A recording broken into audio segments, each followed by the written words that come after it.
সম্মানিত উপস্থিতি, প্রিয় ভাইয়েরা আমার, রমজানুল মুবারকে আপনি আমি 11টি মাস ইবাদত বন্দেগী থেকে এত দূরে, ফরজ সালাতগুলো, ফরজ ইবাদতগুলো থেকে আমরা দূরে থাকি।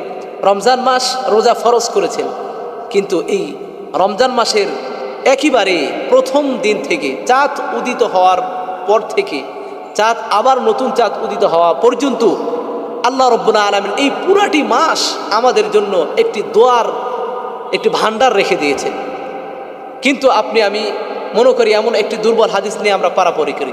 রমজানের প্রথম 10 দিন রহমত, রমজানের মাঝের 10 দিন এরপরে বরকত, রমজানের শেষ 10 দিন মাগফিরাত।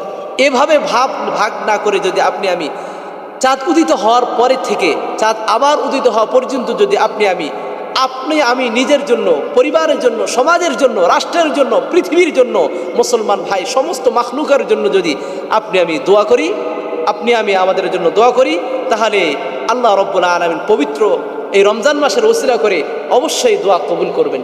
কিভাবে দেখুন, আল্লাহর হাবিব সাল্লাল্লাহু আলাইহি সাল্লাম বলেছেন, সুনান তিরমিজির 2526 নম্বর হাদিসে এসেছে, রোজার মাসে রমজান মাসে দোয়ার ফজিলতটা কেমনভাবে তিনি উল্লেখ করেছেন। হযরত আবু হুরায়রা রাদিয়াল্লাহু তাআলা আনহু থেকে বর্ণিত, জনলোকদের সাহাবী, তিনি বলেন, সালাসাতুল্লাহ তুরাদ্দু, তিন শ্রেণীর ব্যক্তি এমন রয়েছে যাদের দোয়া ফেরত দেওয়া হয় না, যাদের আহ্বান ফেরত দেওয়া হয় না। একদিকে আল্লাহ রাব্বুল আলামিন পবিত্র কোরআনুল কারীমে বলেছেন, উদউনি আস্তাজিব লাকুম, তোমরা আমার কাছে ডাকো, আমাকে ডাকো, আমি তোমাদের ডাকে সাড়া দিব। এই রমজান মাস এমন একটি মাস, বরকতপূর্ণ মাস, যেই মাসে ডাকার শুধু আপনি আল্লাহ করে আপনার মনের যা আছে আপনি মনে মনে বলুন। ফরজ সালাতের পরে আপনি মনে মনে বলুন, নামাজের কাতারে বসে মনে মনে বলুন, সূর্য অস্ত হচ্ছে। আপনি যেই কোনো মুহূর্তে, এই রমজান মাসে যেই কোনো মুহূর্তে রোজা রাখেন অবস্থায়, রাতের অন্ধকারে যে অবস্থায় আপনি আমি যদি রোজা করি, আল্লাহ রাব্বুল আলামিন আস্তাজিব লাকুম, আমাদেরকে অবশ্যই আমাদের ডাকে সাড়া দেবে। এভাবে আল্লাহর হাবিব সাল্লাল্লাহু আলাইহি সাল্লাম সুনান তিরমিজির 2526 নম্বর হাদিসে জানান দিচ্ছেন যে 3 শ্রেণীর ব্যক্তি এমন রয়েছে যাদের দোয়া ফেরত দেওয়া হয় না।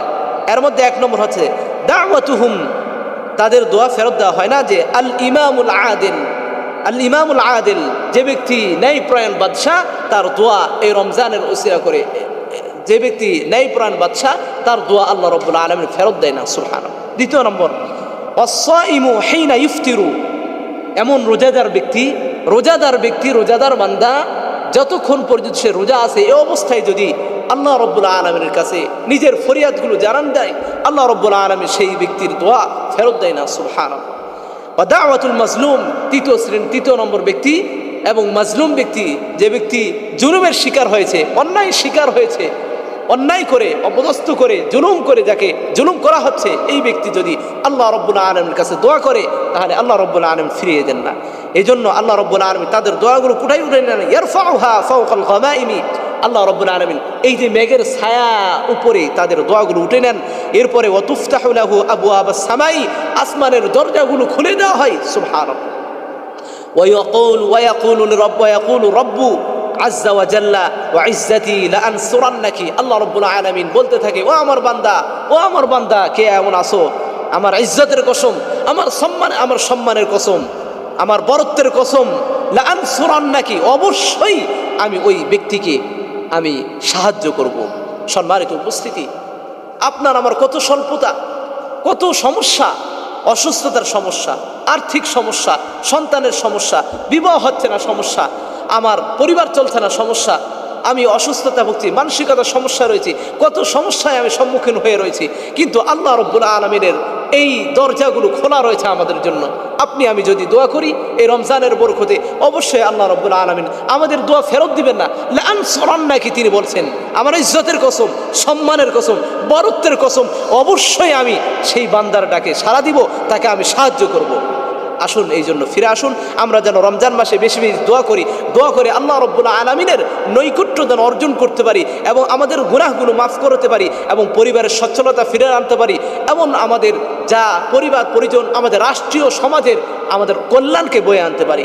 এমনকি শুধু তাই, এই রমজান মাসে আল্লাহ রাব্বুল আলামিন দোয়া এমনভাবে কবুল করে, একটা হাদিসে এসেছে, আল্লাহ রাব্বুল আলামিন পবিত্র আল্লাহ রাব্বুল আলামিন প্রতি রাতের শেষ রজনীতে তিনি আসেন। সহিহ বুখারীর এসেছে তিনি প্রতি রজনীতে শেষ রজনীর শেষ অংশে রাত তৃতীয় অংশের তিনি শেষ অংশে আসেন। রাতের তৃতীয় অংশে তিনি এই প্রথম আসমানে তিনি অবতীর্ণ করেন, আসে ডাকতে শুরু করেন যে আমার কোন বান্দা রয়েছে, আমার ওই কোন বান্দা রয়েছে যে বান্দা আমার জন্য দোয়া আমার কাছে চাইবে, আমার কাছে ক্ষমা চাইবে, আমি তাকে ক্ষমা করে দিব, আমার কাছে সে সুস্থতা চাইবে, আমি তাকে সুস্থতা দান করব, আমার কাছে সে কোনো আফিয়াত কোনো বিষয়ে সে চাইবে, আমি তাকে দান করব। এই জন্য আসুন আপনি আমি যেন বেশি বেশি আপনি আমি যেন রোজা রেখে যেন দোয়া করতে পারি। এমনকি আমি একটু চিন্তা করি, ইফতারির পূর্বে সময় আমরা ইফতারি নিয়ে বসে থাকি, আপনি মনে মনে দোয়া করুন। এমনিভাবে আমরা যখন সিহেরি খাই 10 মিনিট 15 মিনিট আমরা বসে থাকি, বিভিন্ন আমরা গল্প গরাজে নিমগ্ন হয়ে যাই, কিন্তু ওই সময় আল্লাহর হাবিব আল্লাহ রাব্বুল আলামিন এই আসমানে অবতীর্ণ করেন। ওই সময় এই আসমানে আমাদের প্রথম আসমানে আসেন। ওই সময় আমি যদি আমাদের ফরিয়াদগুলো জানাতে পারি তাহলে অবশ্যই আল্লাহ রাব্বুল আলামিন সাড়া দিবেন। এই জন্য অলসতা আর অবহেলা আর বিভিন্ন গান বাজনা, বিভিন্ন অশ্লীল কথাবার্তা, বিভিন্ন ফিতনা থেকে বিমুখ হয়ে আমরা বেশি বেশি রমজানুল মুবারকের ফাজাইল, বরকত, মাগফিরাত আশায় আল্লাহ রাব্বুল আলামিনের কাছে বেশি বেশি আমরা ফরিয়াদ জানাবো। আল্লাহ রাব্বুল আলামিন অবশ্যই আমাদের দোয়াগুলো কবুল করবেন। কারণ কি, আর দোয়াই হচ্ছে 1 নম্বর দৌলত, দোয়াই হচ্ছে ইবাদতের মূল। আর দোয়া মুখুল ইবাদা, এই দোয়ার মাধ্যমেই বান্দার সমস্ত বিষয় হাসিল হবে। দোয়া এই জন্যই আমাদের করতে হবে। সমস্ত ইবাদতের মূল হচ্ছে দোয়া, আর দোয়া মুখুল ইবাদা। দোয়া আছে ইবাদতের মগজ, ইবাদতের মূল। অন্য হাদিসে এসেছে দোয়া হচ্ছে এমন বড় হাতিয়ার, এমন বড় হাতিয়ার যে দোয়া হচ্ছে মুমিনের অস্ত্র। যেমন শত্রুর অস্ত্র থেকে বিভিন্ন প্রযুক্তির যন্ত্রের অস্ত্র থাকে, কিন্তু মুমিনের অস্ত্র 1 নম্বর হবে দোয়া। এই জন্য আল্লাহ রাব্বুল আলামিন আমাদেরকে বেশি বেশি দোয়া করে আমাদের বিষয়গুলো, আমাদের গুনাহগুলো, আমাদের অসুস্থতাগুলো, আমাদের যত অসুস্থতা আছে এগুলোকে কাটিয়ে নেওয়ার তৌফিক দান করুন। আল্লাহ রাব্বুল আলামিন সমস্ত পৃথিবীবাসীকে ক্ষমা করুন। আমিন। ওয়া আখিরু দাওয়ানা আনিল হামদুলিল্লাহি রাব্বিল আলামিন।